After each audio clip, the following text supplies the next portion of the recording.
Très bien, les amis. Bon lundi. J'espère que vous avez passé un excellent week-end. Nous avons beaucoup à aborder. Je pense qu'on devrait commencer par Russell Brand. Est-ce que vous avez vu les infos ce week-end? Il a été inculpé de viol et d'agression sexuelle au Royaume-Uni pour des faits qui remontent à 1999. Je suis impatient d'entendre ce que vous en pensez. Je pense que cela soulève vraiment un débat intéressant qu'il faut avoir à propos du délai de prescription, qui n'existe pas au Royaume-Uni, d'où les accusations. Aussi, Joe Rogan nous a fait un énorme compliment sur notre podcast. Enfin, plus ou moins, il m'a traité de monstre, mais dans le bon sens, je vous le promets. Et il y a aussi des preuves, des indices circonstanciels que Ryan Reynolds serait l'auteur du fameux message texte du dragon. Tu te souviens de Taylor, un de nos dragons? Je pense que Ryan Reynolds a écrit ce message et je vais vous expliquer pourquoi. Allons droit au but. Bienvenue chez Candace.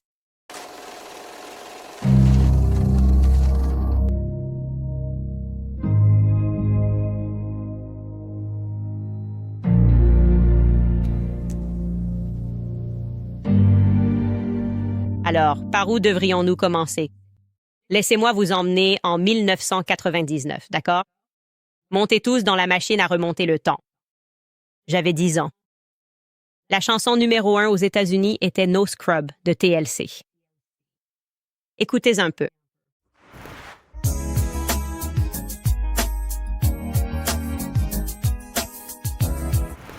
Oui, je sais que vous allez avoir cette chanson en tête pour le reste de la journée. Je suis désolée. En fait, je ne suis pas désolée. C'était une époque géniale, une super chanson. Et puis, n'oublions pas Britney Spears qui commençait tout juste à dominer les classements. Elle a sorti sa première chanson, son titre phare, Baby One More Time. Vous vous souvenez de ça?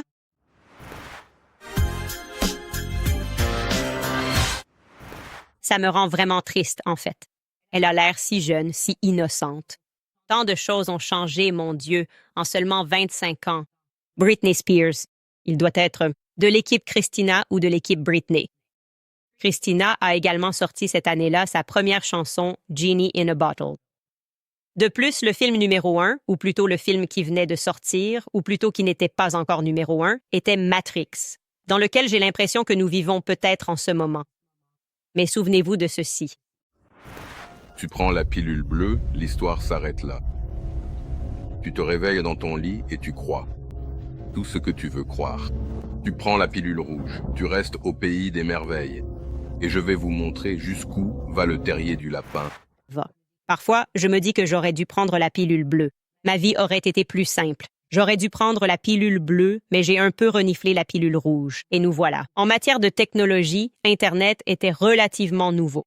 C'était vraiment un phénomène sans précédent.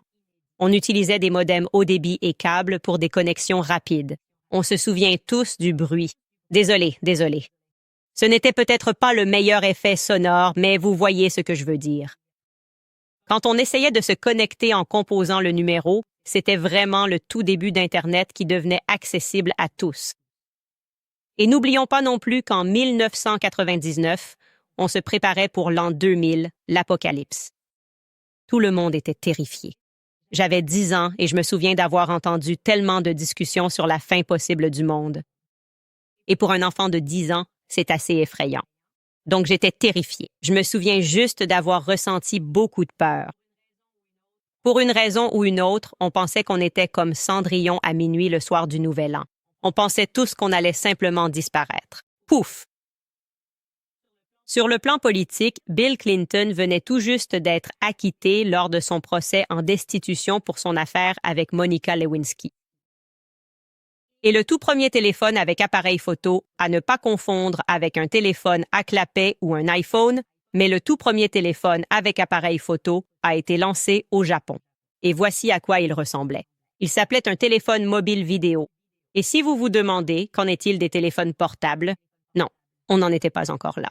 La société Research in Motion, également connue sous le nom de RIM, qui deviendra plus tard BlackBerry, a lancé un pager capable de recevoir des emails en 1999. Du coup, je me suis dit, « Wow, ton beeper peut recevoir des emails. » Une autre chose assez étrange à imaginer, c'est qu'on pouvait simplement monter dans l'avion.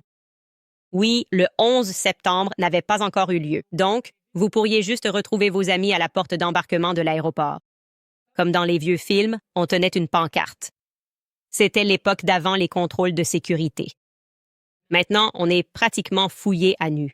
On a vraiment l'impression que c'était une époque complètement différente. C'est difficile d'imaginer un monde avec des pages ou des beepers. Et je dois être honnête. Si vous regardez l'émission, vous savez que je suis totalement nostalgique de cette époque. Je suis complètement honnête. Il semble que les choses étaient bien plus simples. C'est très clair, c'était il y a 26 ans. On a vraiment l'impression que c'était il y a une éternité. Qui que tu sois aujourd'hui, tu ne reconnais probablement même pas ou ne te souviens même pas de qui tu étais à l'époque. Ton cerveau, comme le mien, n'était peut-être même pas encore développé. Et c'est exactement à cela que j'ai pensé quand j'ai vu ce titre apparaître.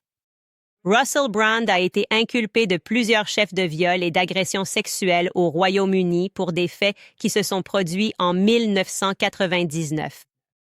D'accord, ça a commencé en 1999 et ça s'est terminé en 2003. Il y a quelques points que je vais aborder tout de suite.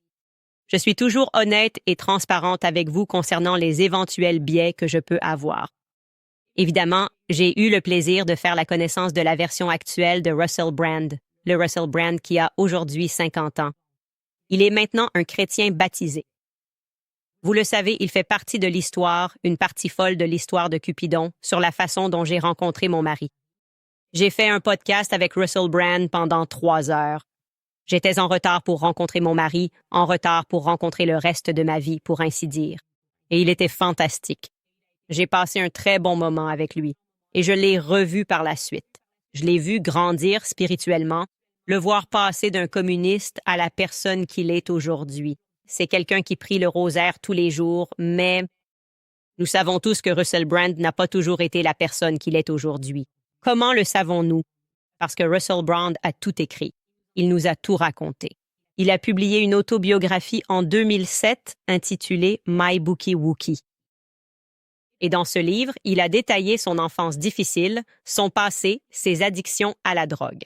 Nous avons appris de Russell qu'il s'est battu contre la boulimie, qu'il a fui la maison à l'âge de 14 ans et qu'à 16 ans, il a commencé à expérimenter la drogue. Comme le cannabis, le LSD, l'ecstasy, tout ce que vous pouvez imaginer, les amphétamines. Nous savons aussi, grâce à Russell Brand, qu'il a lutté contre une addiction au sexe. C'était un aspect très important de sa vie. Et comme je l'ai dit, toutes ces descriptions sont très éloignées du Russell Brand que je connais aujourd'hui. Et malgré le fait qu'il ait publié ce livre en 2007, admettant toutes ses fautes et addictions passées, et malgré le fait que Russell Brand ait ensuite conquis Hollywood. Et quand je dis qu'il a conquis Hollywood, je veux dire pas seulement dans les films que nous avons appris à aimer, comme Sans Sarah, Rien ne va et bien d'autres. Il a aussi épousé Katy Perry, une star de la pop. Il a été sous les projecteurs, c'est le point que je veux souligner ici, pendant des décennies, que ce soit au cinéma ou comme animateur télé. Et pourtant, aucune allégation concernant son comportement passé n'avait jamais émergé, pas avant septembre 2023. Et voici ce qui s'est passé.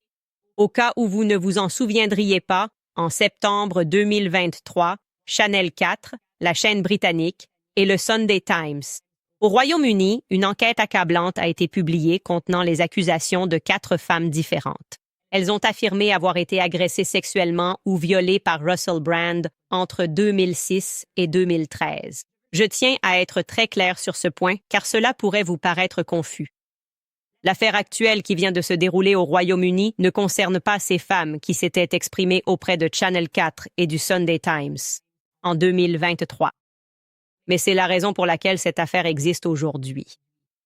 C'est à cause de cette enquête que d'autres femmes auraient été inspirées à contacter la police métropolitaine de Londres avec leurs propres accusations, leurs propres souvenirs, issus d'incidents survenus entre 1999 et 2004. Et la police métropolitaine de Londres a annoncé qu'elle agit désormais sur la base de ces accusations en engageant des poursuites contre Russell Brand pour un chef d'agression, de viol oral et d'attentat à la pudeur, ainsi que pour 2 autres chefs d'agression sexuelle. Qu'en pensez-vous? J'ai vraiment besoin de connaître votre avis sur ce sujet dans les commentaires.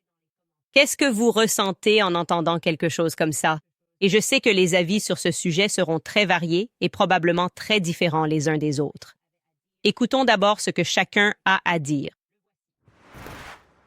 Lorsque la nouvelle concernant Russell Brand a été rendue publique, il était important de prêter attention à la manière dont il allait réagir et aux explications qu'il souhaitait apporter pour se défendre. Dans ce genre de situation, il est essentiel d'écouter la version des faits présentée par la personne concernée afin de mieux comprendre sa position. Voici donc ce que Russell Brand avait à dire pour sa défense lorsque la nouvelle est tombée. Je n'ai jamais eu de relation non consentie. Je prie pour que vous puissiez le voir en regardant dans mes yeux. Je tiens à vous remercier tous pour votre soutien continu. Je veux vous informer que notre émission sera diffusée sur Rumble lundi. Merci pour votre soutien. Et bien sûr, j'aurai maintenant l'occasion de me défendre contre ces accusations devant la justice. Et j'en suis extrêmement reconnaissant. En attendant, restez tous libres. Et nous continuerons à discuter de cette affaire. Gloire à Dieu. Il Semble calme et serein. Et je pense qu'il pose des questions très pertinentes que nous nous posons nous-mêmes très souvent dans cette série. Alors que nous avons commencé à instrumentaliser le gouvernement, c'est assez incroyable quand on compare cela aux affaires qui ne sont pas poursuivies. Nous pensons à Jeffrey Epstein. Nous pensons au fait que nous n'avons toujours pas accès à la liste des clients, que des politiciens circulent librement. Quand on pense au fait qu'Emmanuel Macron et Brigitte dirigent la France, il y a vraiment quelque chose de sadique et de malsain qui se passe là-bas. Et puis on commence à le voir de plus en plus. Il y a des personnes qui semblent avoir contrarié le gouvernement d'une manière ou d'une autre, et tout à coup, des allégations surgissent. C'est du moins l'impression que j'ai. Et je vais vous partager d'autres réflexions à ce sujet. Je pense que le délai de prescription pour les crimes a toujours été controversé. Et je comprends les deux côtés de l'argument. Pour être clair, tout d'abord, comment peut-on se défendre lorsqu'on est accusé de quelque chose qu'on aurait fait il y a 26 ans? Je veux dire, réfléchissez vraiment à cela. Comment diable êtes-vous censé vous défendre? L'endroit où je vivais n'existe même plus. Des bâtiments ont été démolis. C'était vraiment à une époque où il n'y avait pas toutes ces preuves que nous pourrions utiliser aujourd'hui pour dire, en fait, non, je n'étais pas là. Vous pouvez vérifier les données de mon téléphone portable ou d'autres appareils. Je peux en fait vous prouver que j'étais ailleurs au moment où elle affirme que j'étais là. Parce que vous ne vous souvenez pas où vous étiez il y a 26 ans. C'est vraiment difficile pour la défense. Essayez de trouver quelque chose alors qu'ils ne savent même pas qu'ils sont accusés de quoi que ce soit, jusqu'à 26 ans plus tard. Maintenant, d'un autre côté, on pourrait dire, eh bien, personne ne dirait, et puis on sait ce qui s'est passé, mais c'est trop tard. Qui s'en soucie? Personne ne se soucie que vous ayez été violé ou agressé sexuellement, parce que cela fait plus de 2 ans. C'est étrange, non? C'est comme une tension, un va-et-vient, où on ne sait pas vraiment de quel côté se trouve la plus grande rationalité. Mais je pense qu'il est raisonnable de s'attendre à ce que quelqu'un, au minimum, signale un crime avant 25 ans. Je pense que c'est une attente raisonnable de dire qu'il faut au moins signaler le crime avant 25 ans. Parce que si, et d'ailleurs, cela peut être le cas, si quelqu'un le signale et que la police ne fait rien.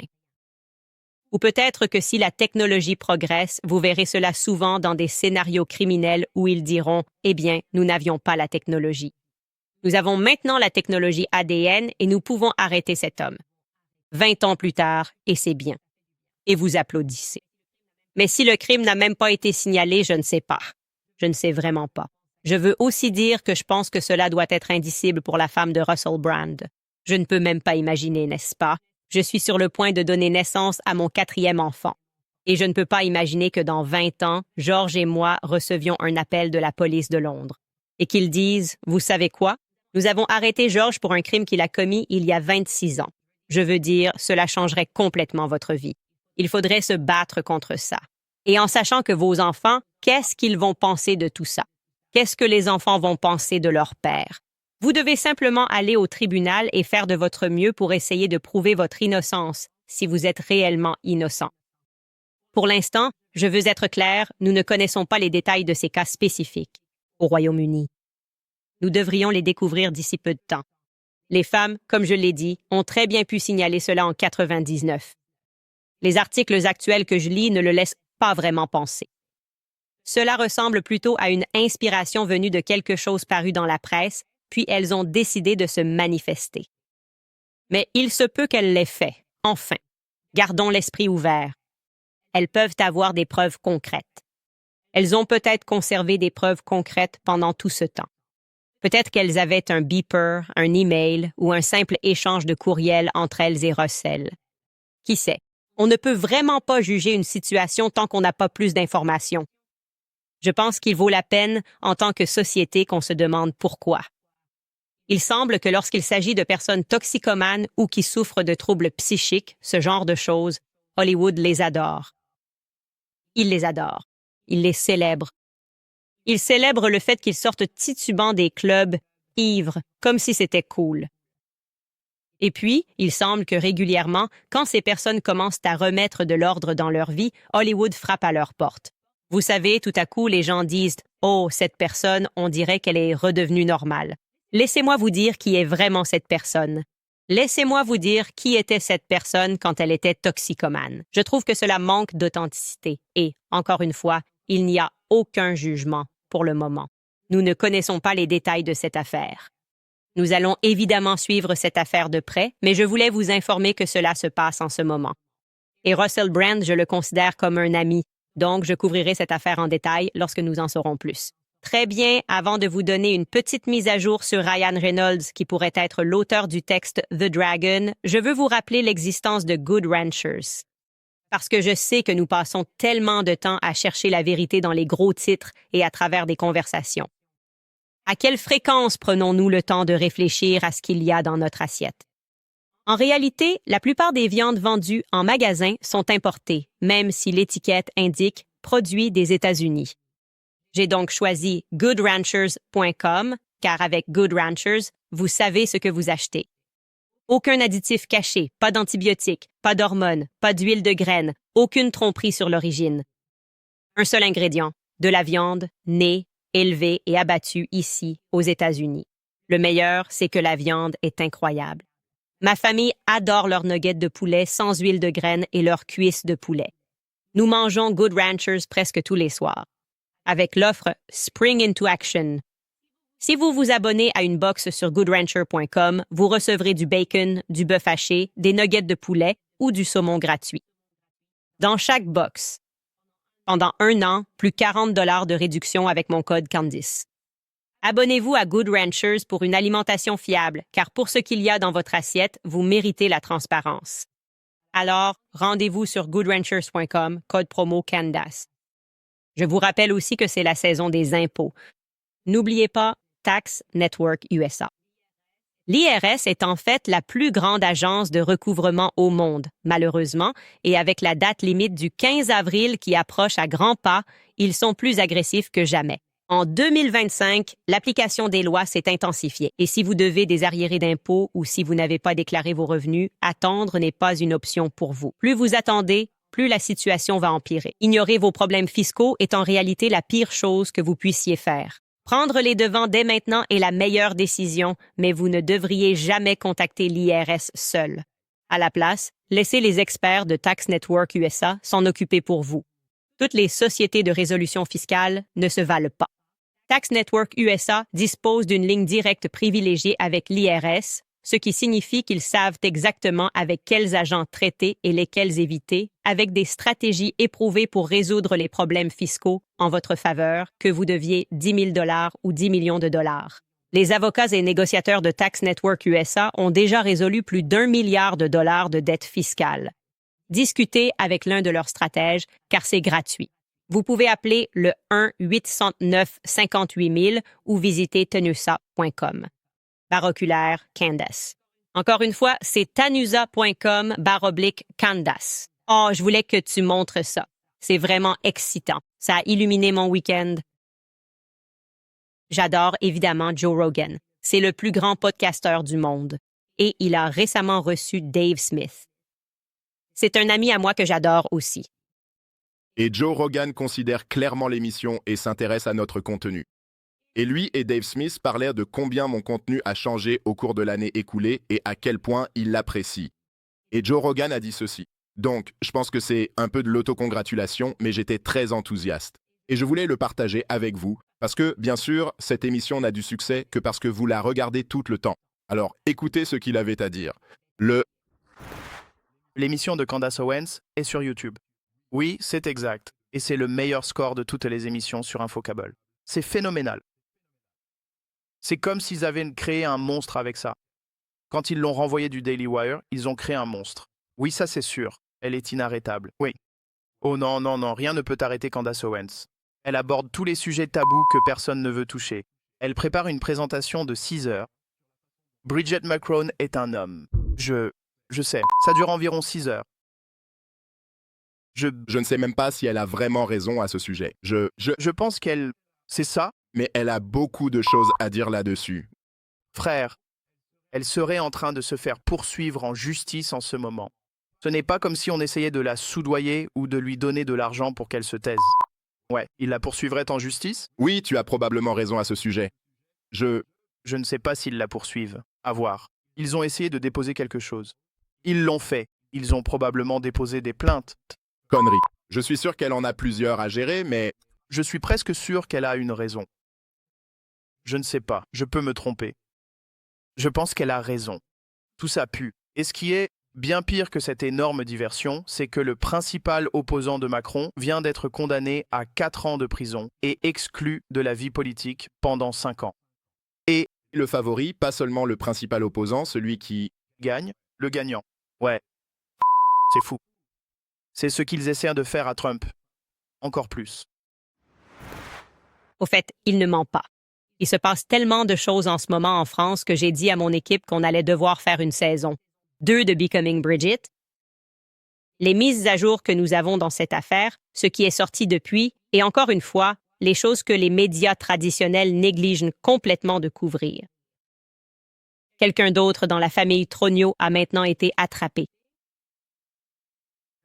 Un immense réseau pédocriminel et des accusations sont portées contre lui. Je veux dire, c'est complètement fou.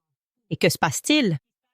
Parallèlement à cela, Emmanuel Macron a apparemment perdu la tête. Et il ne fait que menacer et devient fou. Parce que tout s'effondre et les gens se rendent compte qu'il n'est pas un dirigeant sérieux. Et donc, il essaie d'exercer son pouvoir d'une manière vraiment étrange. Et j'ai des histoires à vous raconter que j'ai dû garder pour moi jusqu'à présent. J'ai vraiment envie de vous les raconter. Et je vais vraiment finir par vous les dire, mais je pense qu'il va falloir attendre la saison 2 de Becoming Bridget. Bref, ce n'est pas tout ce qu'ils avaient à dire. Voici ce qu'ils ont également partagé lors de leur conversation. Nous avons déjà parlé de Candace Owens. C'est en partie ce que son genre de, vous savez, camp d'entraînement avant d'agacer tout le soutien israélien, c'est qu'elle est déjà passée par l'épreuve du feu. C'était une femme noire, conservatrice, très vocale. Et il déteste vraiment ça parce qu'il te voit un peu comme une traîtresse, d'une certaine manière. Mais c'est vraiment un peu comme si tu étais... Ils ont décidé qu'ils étaient les défenseurs des femmes et des noirs. Et donc, si tu es une femme noire, c'est ta responsabilité de soutenir ces femmes, blanches, libérales. Ces femmes, elle était autrefois. Elle n'est Pas vraiment de droite. Elle était... très jeune, elle était libérale. Et elle était aussi une sioniste convaincue. À un moment donné, elle soutenait énormément Israël, puis elle a changé d'avis à ce sujet. Mais il y a, tu sais, une certaine férocité avec laquelle ces personnes sont attaquées. Je suis d'accord. J'ai été forgée dans le feu car j'avais l'impression qu'on ne me laissait pas critiquer BLM. Maintenant, j'ai l'impression qu'on est rapidement passé à une époque où on ne peut pas vraiment critiquer Israël. Ça me met dans une position étrange. Et parfois, ça fait que des gens de gauche ou de droite n'aiment pas ce que je dis. Mais j'ai clairement, je pense, forgé mes propres opinions et je m'y tiens. Et j'essaie toujours de faire ce qui est juste. Et je suis prêt à changer d'avis. Je suis prêt, à changer d'avis avec de nouvelles informations. Mais je pense que les gens réagissent vraiment à l'honnêteté et à la liberté. Et c'est pour ça que les médias indépendants ont vraiment pris le dessus sur les médias traditionnels. En bref, les amis, je veux passer à autre chose. J'étais simplement très enthousiaste à propos de ce sujet parce que c'est Joe Rogan et que c'est vraiment quelque chose d'important. Et je trouve que c'est vraiment génial que vous ayez découvert l'émission et nous y reviendrons plus tard. Certains de vos commentaires à propos de la conversation que j'ai eue avec Yann, une conversation qui n'aurait jamais pu avoir lieu dans une émission de médias traditionnels. En fait, il déteste ça. Il déteste que les gens posent des questions. Mais avant de passer à ses commentaires, je dois vous montrer ceci. C'est vraiment super intéressant. Vous savez, j'ai ma boîte à suggestions. Je consultais notre boîte à suggestions. Tu m'envoies des choses. Sur tipsycandiceowens.com. Au fait, ce sont les meilleures choses. C'est ce qui m'a inspiré à faire cette émission. L'un d'entre vous m'a envoyé quelque chose de très intéressant à propos de Ryan et Blake.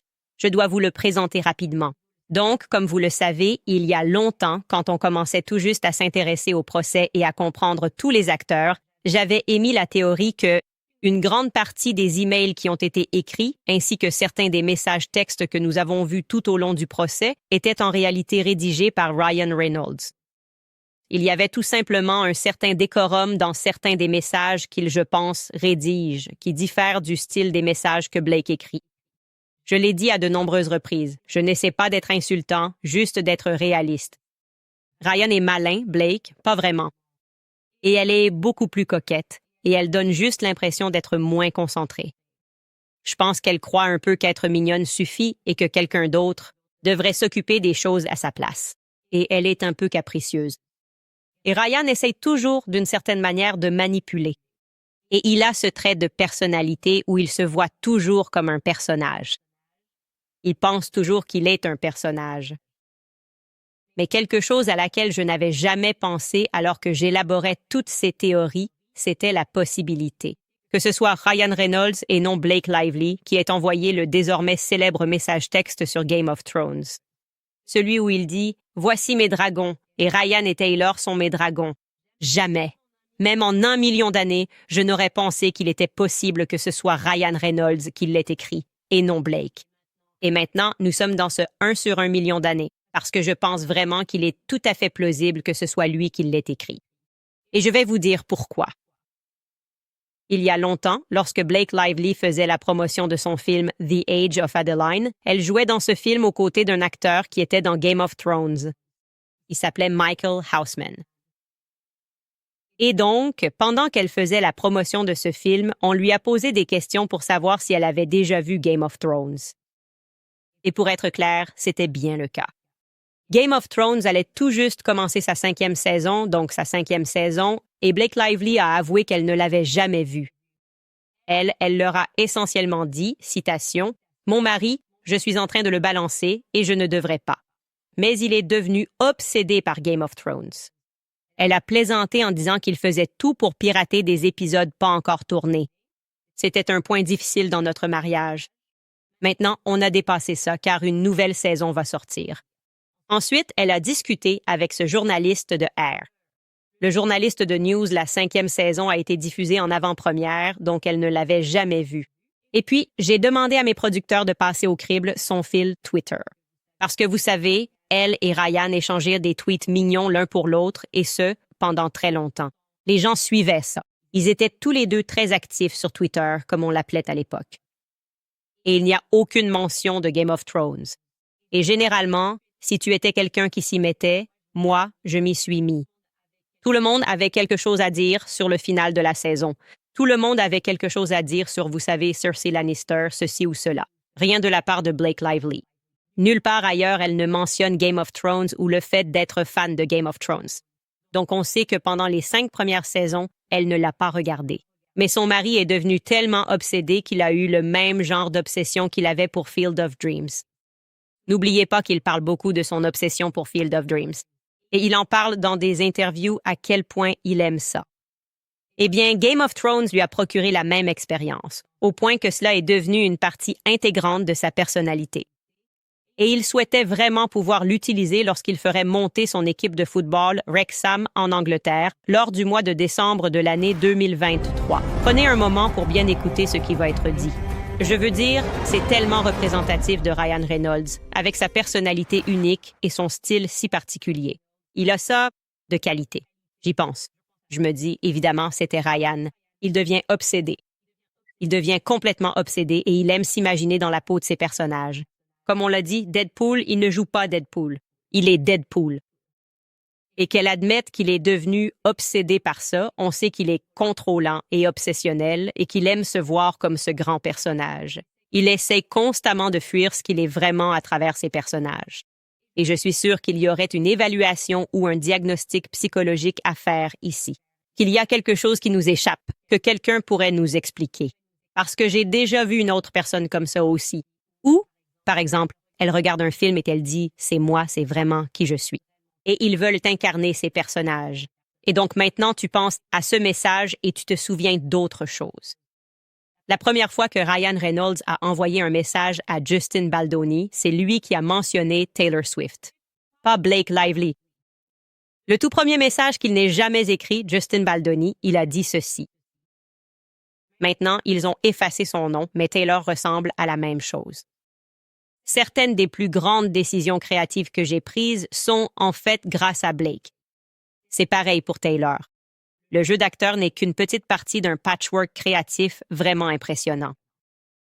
Il se décrit lui-même et Taylor Swift en disant que Blake les a aidés à prendre certaines de leurs plus grandes décisions. Et c'est en fait ce qu'ils réintroduisent. C'est le même concept qui est réintroduit dans le désormais célèbre Game of Thrones. Le tweet que Blake écrit en réponse à Justin Baldoni quand il dit « Hey, écoute, tu n'avais pas besoin de faire équipe avec Taylor Swift et ton mari contre moi. J'ai apprécié tes retours sur certains de ces montages. Et on aurait pu travailler ensemble sans intimidation de la part des célébrités, en gros. » C'est ce qu'il disait. Et qu'est-ce qu'il répond? Eh bien, il dit « Je dis « il » maintenant parce que je pense que c'est Ryan. » Taylor et Ryan se sont tous les deux imposés comme de véritables titans en tant qu'auteurs et conteurs en dehors de leur activité principale, que ce soit simplement chanter ou simplement jouer la comédie ou, pour Taylor, simplement réaliser. Peut-être que c'est Ryan qui dit simplement réaliser. Je ne sais pas trop qui est bloqué là-bas. J'ai tellement de chance de les avoir comme baromètre créatif. C'est pratiquement la même phrase. C'est presque exactement la même phrase réécrite. Il a d'abord écrit à Justin Baldoni. Nous sommes trois à travailler ensemble, les baromètres créatifs. Ce n'est pas Blake Lively qui parle. Tu penses vraiment que Blake Lively parlerait de baromètres créatifs? Qu'elle les qualifierait de véritables titans? Je n'ai tout simplement pas l'impression que ce soit son vocabulaire maintenant que je relis ses messages. Et puis, bien sûr, ce message se termine par elle disant « Si jamais tu regardes Game of Thrones, tu comprendras. Je suis Khaleesi, et comme elle, il se trouve que j'ai quelques dragons. » Et bien sûr, Ryan se prend probablement pour Khaleesi. Je pense que c'est probablement le personnage auquel il s'identifiait le plus. Je le pense vraiment. Je pense qu'au fond, il veut être une reine. Je pense qu'il est une reine. Je pense que Ryan est la reine Khaleesi et qu'il est l'auteur de ce message. Parce que je ne pense pas que Blake Lively ait un vocabulaire aussi étendu d'après tout ce que j'ai vu d'elle. Donc je lance cette théorie. Je pense que nous nous sommes trompés et que ce qui s'est probablement passé, c'est que Justin a envoyé ce message et elle est un peu paresseuse. C'est la femme qui n'a même pas lu le script. N'oubliez pas, elle n'a même pas lu le script du film dans lequel elle allait jouer, ce qui est devenu tristement célèbre. Et puis, soudainement, elle a voulu faire plein de changements. Et je pense qu'en réalité, c'était Ryan qui avait lu le script et voulait faire plein de changements pour elle. Ce qu'il a finalement fait, comme nous l'avons découvert, en réécrivant toute la première scène, je veux dire, Blake m'a prouvé qu'elle est plutôt paresseuse et qu'elle compte sur les autres pour faire le travail à sa place. Et il est probable que dès que Justin lui a envoyé ce message, elle a couru vers Ryan. Elle a dit « Regarde quoi ?» dit-il. Et il a répondu « Je peux le faire. Baromètre de la créativité. » Moi, Taïté. Dragon's Khaleesi. Je suis Khaleesi. Ne te moque pas de moi, sinon tu te brûleras toi-même. Théorie intéressante. Bref, je voulais le partager. Je tiens également à vous rappeler l'importance de la parole pure. Ne vous laissez pas piéger par le vieux piège du téléphone gratuit des grands opérateurs. Ces offres comportent de nombreuses petites conditions, comme l'obligation de souscrire à 4 lignes, des frais d'activation et bien plus encore. Au final, vous avez payé ce téléphone gratuit qu'il vous avait promis. Environ 3 fois son prix, il existe une meilleure solution. Pure Talk, mon sponsor et opérateur mobile, propose une meilleure offre. Avec un forfait éligible à 35 $ par mois, vous obtenez gratuitement le Samsung Galaxy A26. Le téléphone est presque indestructible avec du verre Gorilla et prend de superbes photos grand angle grâce à ses objectifs de nouvelle génération. Tout ce que vous avez à faire, c'est de passer chez Pure Talk. Pour 35 $ par mois, vous bénéficiez d'appels et de SMS illimités, ainsi que de 15 gigaoctets de données avec partage de connexion sur le réseau 5G le plus fiable d'Amérique. Rendez-vous sur puretalk.com Owens pour effectuer la transition. Encore une fois, puretalk.com Owens pour réclamer votre Samsung Galaxy gratuit. Avec une offre éligible en passant par Pure Talk, un service sans fil par des Américains pour des Américains. Je vous rappelle également American Financing car les taux d'intérêt ont enfin baissé. C'est le moment d'en profiter. Beaucoup d'Américains ont du mal à suivre les factures quotidiennes. œufs, café, vous sortez la carte de crédit pour payer. Si vous êtes propriétaire, les taux d'intérêt sont à 5 %, soit presque un quart du taux moyen des cartes de crédit. American Financing aide à économiser 8 centimes de dollars par mois en utilisant la valeur nette de la maison et en effaçant les dettes à coût élevé. Aucun frais initial pour commencer. Les taux des cartes de crédit sont élevés. Si vous avez un salaire mensuel, vous êtes coincé dans ce cycle sans fin. La meilleure façon de vous en sortir est d'appeler American Financing pour voir combien vous pouvez économiser. Si vous commencez maintenant, vous pourriez même reporter les 2 prochains paiements hypothécaires. Appelez le 807 95 12 10 ou vous pouvez visiter americanfinancing.net. C'est americanfinancing.net. Très bien, les amis, passons à certains de vos commentaires. Vous avez adoré. Yann, Carole et moi en équipe. En fait, l'un d'entre vous, et c'était le commentaire le plus aimé que nous ayons vu, Megan a écrit « J'adore ce duo. Je vote pour qu'Yann prenne la relève de l'émission de Candace pendant son congé maternité. Les avoir tous les deux dans une émission serait incroyable. » J'ai adoré cette idée. J'ai immédiatement contacté Yann. Je lui ai dit « Yann, j'aimerais beaucoup que tu me remplaces pendant un certain temps. Comme ça, ils auraient du contenu et tu serais la personne idéale. La seule chose que je ne lui permettrai pas, c'est de jurer, parce que je ne jure pas dans mon émission. Lui, il jure parfois. Donc, ce sera la seule règle que j'imposerai. Ce serait génial parce que je pourrais apparaître de temps en temps. Nous partageons les mêmes centres d'intérêt pour explorer ces sujets et apprendre de vous tous. Je pense que c'est une excellente idée et je suis d'accord. Yann est intéressé. Je voulais vous informer que je réponds toujours à vos retours et que nous ferons de notre mieux pour que cela se réalise. On devrait pouvoir y arriver au moins quelques semaines pendant mon congé maternité. Bravo à Megan et à tous ceux qui ont aimé ce commentaire et l'ont fait remonter. Crossfires 311 a écrit « Je prie pour que RFK Jr. voit ceci et que son esprit soit poussé à défendre ses convictions, peu importe quelles seront les conséquences. » Pour être clair, ce commentaire me concerne. En disant cela, avec tout ce que nous savons sur les circonstances de la mort de son père et de son oncle, je ne pourrais jamais me soumettre à quelqu'un comme le rabbin Shmuley. Ça ne pourrait pas m'arriver. Je préférerais mourir debout. Et je pense vraiment qu'il avait besoin d'entendre cela. Il n'est jamais trop tard pour défendre ce qui est juste. Et je ne pense pas qu'il le fera, parce que je crois qu'il y a une peur sous-jacente. Beaucoup de contrôle. Gabriel écrit, je cite, « Le mot est violence. La vraie violence n'est pas la violence. » On dirait une citation tout droit sortie de 1984. Oui, et c'est ce que j'ai vécu. Je sais que lorsque je te parlais de tout ce qui concerne le Kenya, c'était tellement étrange de voir des gens dire que c'est leur tweet qui est violent. Tout le monde doit réagir. Et puis, quand on a commencé à réagir à la vraie violence, quand quelqu'un est vraiment allé trop loin, quand on était 3 là-bas en Palestine, ils ont dit « Comment osez-vous avoir un avis là-dessus? C'est fou et absurde. » Et nous y sommes. On en est vraiment au point où ils essaient de nous faire croire que le mot est violence et que la vraie violence n'en est pas une d'une certaine manière. Ça ne marche pas avec les gens comme moi. Tasha Chemi écrit Candace Owens, Glenn Greenwald, Tucker Carlson, Ian Carroll, Dave Smith. Ces personnes sont désormais mes nouveaux héros. Ce sont aussi mes héros.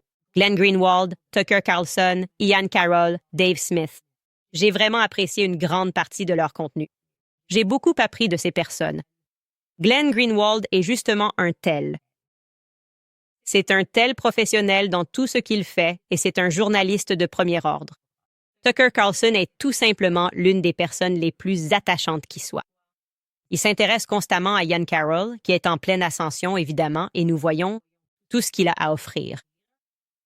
Et je n'ai aucun doute qu'il sera probablement plus grand que nous tous dans environ 1 an. Et Dave Smith, je pense, est vraiment l'une des personnes les plus courageuses qui existent. Parce que tout comme l'a dit Joe Rogan, quand tu dois t'opposer à ta propre soi-disant tribu, eh bien, pour moi, c'était BLM. Pour lui, c'est le fait de dire quoi que ce soit de critique à propos de BabyNet et Yahoo. On reçoit alors des propos d'une telle virulence de la part de tant de gens qui te traitent de noirs qui se détestent ou de juifs qui se détestent. Au final, ce que nous disons, c'est que nous nous éloignons de la politique identitaire et nous allons simplement nous exprimer clairement sur les questions que nous jugeons morales ou immorales. Et c'est tout. Oubliez la couleur de ma peau ou mon origine ethnique. Nikki écrit « Ce qu'Yann a dit à propos du fait que dans les moments où tu es seul, tu es avec Dieu et que ce qu'ils veulent faire. C'est remplir cet espace de saleté. Pour t'éloigner de lui, c'était révélateur et puissant.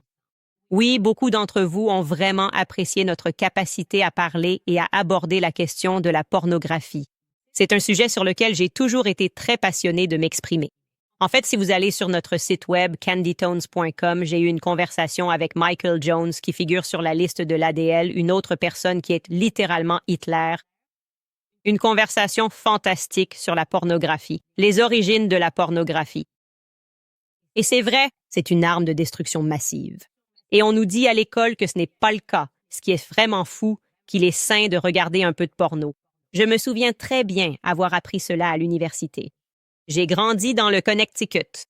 Je sais que certaines personnes disent que ce n'était pas comme ça quand j'étais à l'école. Je suis millionnaire. Je ne sais pas si les choses ont changé. Évidemment, à chaque décennie, ce qu'ils enseignent change, mais en classe. Mais sans aucun doute. Nous avons appris que regarder du porno pouvait être éducatif et sain, ce qui est insensé. Pour moi, y réfléchir maintenant, parce que je ne pourrais pas être plus en désaccord avec ça. Et Dave Under écrit « Je ne pense pas que les gens comprennent à quel point il est puissant de pouvoir parler librement. Être libre est notre seule garantie et nous devons la protéger à tout prix. Oui, je le comprends parfaitement. C'est pourquoi nous avons créé CandaceOwens.com. C'est pourquoi Tucker Carlson a créé tuckercarlson.com. C'est parce que si jamais ils s'en prennent à notre liberté d'expression, comme ils l'ont fait l'année dernière sur YouTube ou ailleurs, nous devrons alors tous décider de migrer. Nous irons sur une autre plateforme et nous continuerons à écouter ces idées. Parce que, de mon point de vue, les seules personnes qui cherchent à faire taire la parole sont des menteurs. Des menteurs qui essaient de façonner la vérité. Et si vous façonnez la vérité, alors ce n'est pas la vérité du tout. Senga Richardson écrit « Je n'avais jamais entendu parler d'Ian Carroll auparavant, et dès que j'aurai fini d'écouter ceci, je vais chercher ses sites et le suivre. Je te suis tellement reconnaissante, Candice. Sachez que des gens du monde entier regardent un Candace Owens, même moi, depuis l'Afrique du Sud. J'ai tellement de personnes d'Afrique du Sud qui regardent cette émission, beaucoup de personnes du continent africain en général, et je disais à Georges, il faut absolument qu'on organise un voyage là-bas. Il faut qu'on fasse un petit tour en Afrique. Je pense que ce serait vraiment amusant. Et évidemment, il adore l'Afrique parce qu'il a passé beaucoup de temps sur ce continent. Mon mari est chasseur. Donc, en Afrique du Sud en particulier, j'ai l'impression que la moitié de ces garçons venaient d'Afrique du Sud pour notre mariage. Et donc, c'est un endroit merveilleux. Je n'y suis allée qu'une seule fois, mais c'était vraiment magnifique. Donc, j'adorerais y retourner. Et enfin, Sapangui écrit, sur un autre sujet, une interview avec Justine Baldoni ferait exploser Internet. Ça doit arriver. On va le manifester jusqu'à ce que ça se réalise. Quand tout ce procès sera terminé, mon cousin et moi, on va s'asseoir l'un en face de l'autre. Je vais lui faire, tu sais, des petites tapes sur la tête, des noogies des années 90, tu vois, genre « Oh, t'es vraiment fou ». On va ouvrir du kombucha, discuter de tout, apprendre à se connaître. Il va apprendre à me connaître aussi. On ne sera d'accord sur rien, mais de la manière la plus bienveillante possible. Parce qu'on est vraiment très différents. Mais les cousins restent des cousins. Tu sais, le sang est plus épais que l'eau ou le kombucha, c'est ce que je dirais. Petit rappel, si vous voulez acheter des produits dérivés, allez sur CandaceOwens.com. Je n'arrive pas à croire qu'il ne reste plus beaucoup d'épisodes avant mon congé maternité. Nous irons jusqu'au 28 avril. Donc, je suis triste de vous le dire, mais le compte à rebours a commencé. Mais vous pouvez trouver plein d'autres contenus sur CandaceOwens.com. Vous pouvez regarder notre série sur les vaccins. Nous continuerons le club de lecture, quoi qu'il arrive. Donc, si vous faites déjà partie du club de lecture ou que vous pensez à vous inscrire, c'est le moment idéal pour le faire. Nous terminons KO et nous allons maintenant commencer Hollywood Babylon. Donc, je ne vous manquerai pas trop longtemps. Vous clignerez des yeux et je serai de retour. Et nous trouverons un moyen de vous proposer du contenu avec Yann Carroll en attendant. Très bien, les amis, on se retrouve demain.